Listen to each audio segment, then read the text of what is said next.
I'll give you a simple example. Okay. In the Arabian Peninsula, Yes. during the time of Mecca, what was the most prominent city? What do you mean prominent city? In which way? Like economy, people, society, In history? Muhammad's way, let's say, in any way. Your question is too general. You're looking for an answer. Let's say in religious way. So religion was like a very general thing before Islam, but dominantly in Saudi Arabia, it was. It's like they used to basically pray for. We call it in Arabic like asnam, and they used to basically go to the asnam and they would ask. But like what is the middle prominent people. city? Prominent What do you city mean in by Islam. prominent Sorry. city? Well, what was the most? wanted to say Mecca. Well, exactly. You want me to say Mecca? Yeah. How do you? Why do you? What's the point? You see- Mecca was the place where Islam claims people visited Hajj since the time of Abraham. Okay, but how is that related to your question? I'm coming there. So Mecca, in all the ways it's described, idolaters, the headquarters that the idolaters had was in Mecca. Okay. So in all different ways, Mecca was the prominent city during the time of supposed Muhammad's living. Yeah, agree with me? Muhammad's what? During when Muhammad was supposed to have lived. You know, Muhammad 570, he was born. The claim is Muhammad was born in 570 AD. He died eventually in 632 AD. This is the claim. Yeah. Okay. 610 AD, he began his public ministry, and his public ministry How old initially was he? 40. When he began his public ministry, he was based in Mecca. This is the rough idea. Mecca was his focus. Mecca was his focus because of various reasons, but the number one of which was that it was the prominent city. That's where the He idolaters was were. from there. He was born there. It's That's not the just reason. because he was born there. He was That from is the where. tribe. He was within the people. That is where. His family were like the biggest, like they were the head tribe. Yes, God but- did that on purpose Yeah. because. So such a if- wonderful city, Mecca. Yes. But here's my problem. Here's my problem. What? Archaeology tells us Yeah. that there is no reason to believe Yeah. that Mecca even existed at that time. Allah Akbar. According to Islamic tradition, Mecca has been regarded as a city of great importance ever since the time of Abraham. According to Islamic narratives, it was here that Abraham and Ishmael built the Kaaba, and from that moment on, the pilgrimage known as Hajj was established for all monotheistic believers. But when these claims are examined through the lens of historical and archaeological research, serious questions begin to emerge.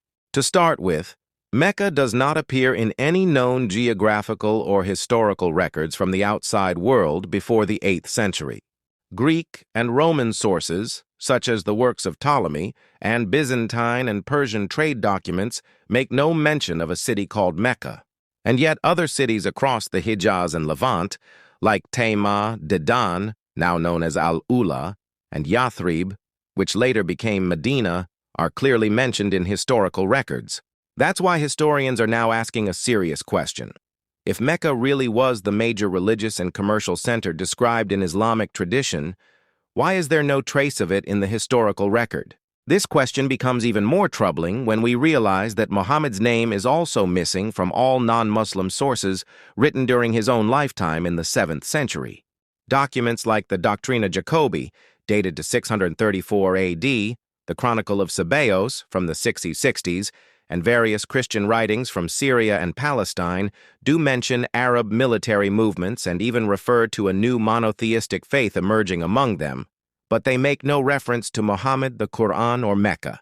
And if Muhammad was truly a towering figure of his time, reshaping the religious and political landscape of Arabia, wouldn't we expect his name and actions to appear in the records of external observers? From an archaeological perspective, yet another problem arises when we examine the direction of prayer in early Islamic mosques.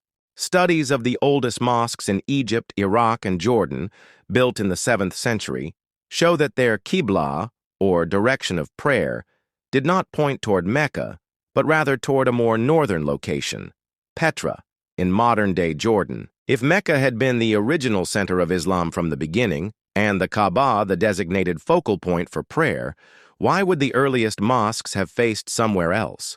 Adding to the complexity is the fact that the traditional biography of Muhammad, the Shra, and the Hadith collections were written more than a century after his reported death. The earliest known biography of Muhammad was compiled by Ibn Ishaq around 130 years after Muhammad died. And even that original text has not survived. We only have an edited version by Ibn Hisham.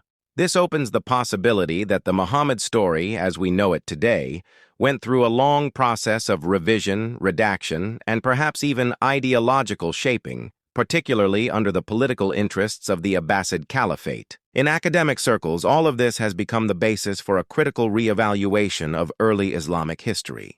Scholars like Patricia Crone, Michael Cook, and Tom Holland do not necessarily deny that Muhammad existed, but they argue that the traditional image of Muhammad, Mecca, and early Islam was likely constructed and refined gradually, long after the events themselves.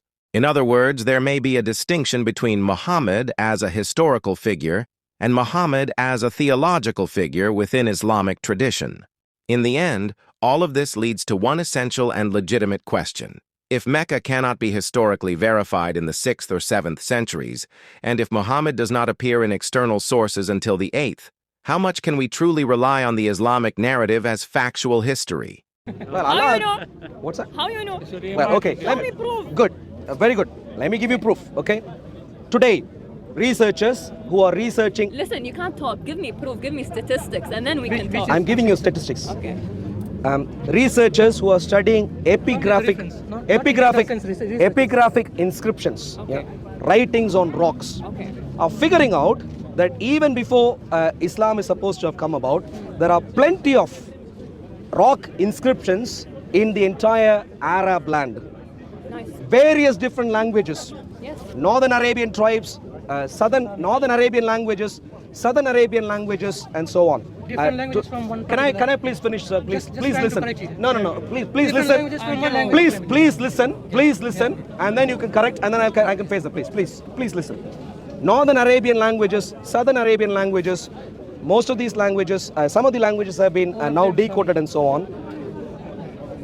In one particular language called, in one particular kind of inscription, writing called Safayatic inscription, Safayatic, there are about 70,000 inscriptions.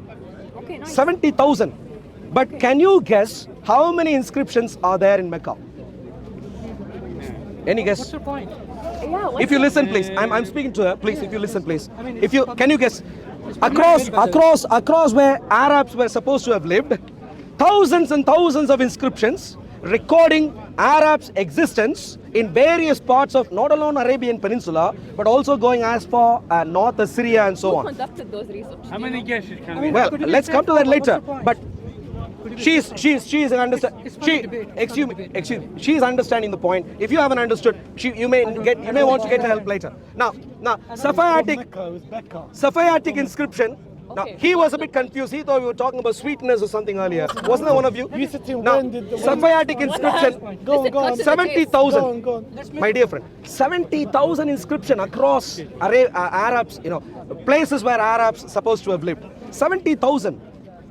In Mecca and around Mecca, very, very few, none of them religious from before the time of Islam. None of them. Okay. Very few, indicating to the researchers who are into epigraphy clearly that people hadn't lived in and around what is Mecca and what is called Taif. In that area, people are supposed to have not have lived and did their business. Simply did not happen. This is a huge problem. Indicate, yes? Yeah.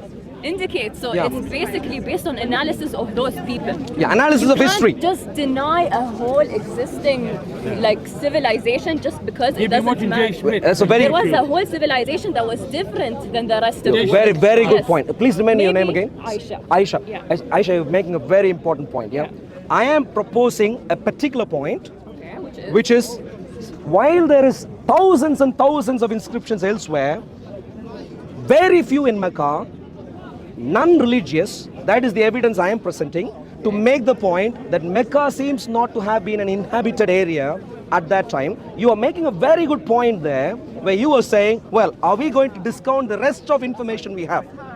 But Not the rest of the information we have. People did live in Mecca, and it's a known fact, especially for us as tribal humans. Good. So, Middle Eastern. Aisha, like how So I- you can't just deny an entire tribe. I know, Wrong. it's very, very good. A lot of people, I have tribes didn't write stuff down. Does that mean they didn't exist? Good, Aisha. I have presented some evidence I have presented, he's like that, a bit rude, and he thinks he's the only one who can think.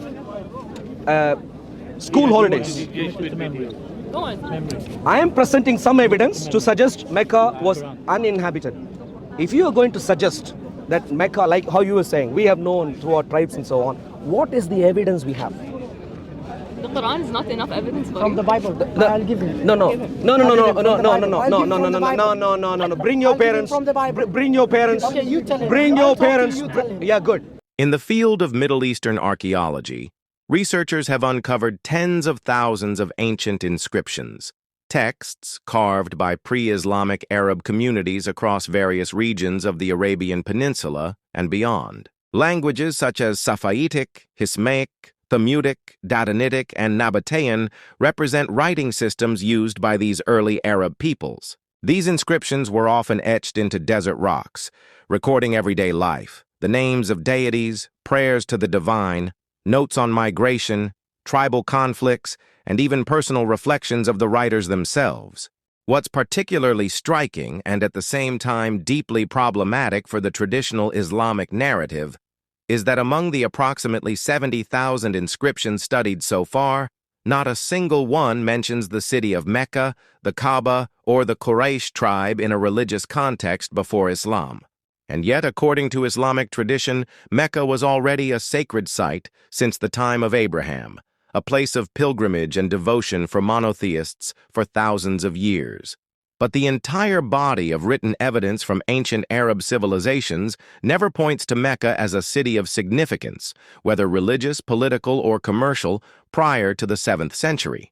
In contrast, cities like Tema, Dedan, modern-day Al-Ula, and Petra appear frequently in these inscriptions, and they are referenced in both religious and administrative contexts. Archaeologists have uncovered local deities, ritual practices, and rich social data from these sites. This naturally raises a crucial question. If Mecca was truly that important for that long, why is it completely absent from the historical record of the ancient world? This archaeological silence is not just about the missing name. It also reflects a complete lack of evidence for any large settlement, major trade activity, or established religious infrastructure in Mecca before the 7th century. Even the worldview and religious language found in pre-Islamic inscriptions reveal a highly diverse polytheistic culture, with no indication that the Kaaba in Mecca functioned as a monotheistic center of worship. Scholars like Michael MacDonald, an expert in ancient Arabian inscriptions, have also noted that Mecca simply does not appear on the religious or geographical map of pre-Islamic Arabia, at least not in any documented or inscribed form. This strongly suggests that the Islamic narrative about Mecca's sacred status, since the time of Abraham, lacks support from external historical sources, and as such, deserves critical examination. From this, a key idea emerges in academic study. The image of Mecca as a holy city was not a historical legacy handed down from ancient times, but rather a theological and political construction that was shaped and institutionalized later, particularly during the formation of Islamic identity under the Umayyad and Abbasid caliphates. At this point, archaeological criticism is not about attacking faith, but rather about questioning the historical foundation of a religious narrative that is often presented as literal fact.